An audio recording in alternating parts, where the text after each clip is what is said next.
যখন কোনো বান্দা সূরা ফাতিহার একটা করে আয়াত বলে আলহামদুলিল্লাহি রাব্বিল আলামিন, সঙ্গে সঙ্গে আল্লাহ জবাব দিয়ে বলেন হামিদানি আবদি, বান্দা তুই আমার প্রশংসা করলি।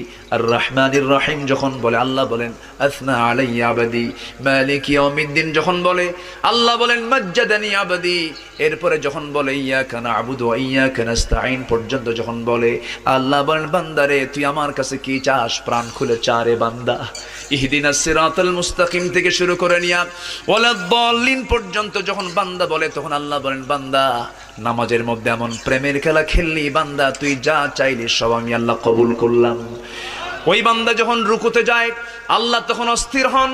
ওই বান্দা যখন সিজদায় যাওয়ার জন্য প্রস্তুতি নাই, সমস্ত ফেরেশতাকে ডাক দিয়ে বলেন ও ফেরেশতারা, এই বান্দাগুলো আমাকে দেখলো না, রাসূলকে দেখলো না, কোরআনকে দেখে হাদিসকে বিশ্বাস করে আমাকে খুশি করার জন্য তার সবচেয়ে সম্মানজনক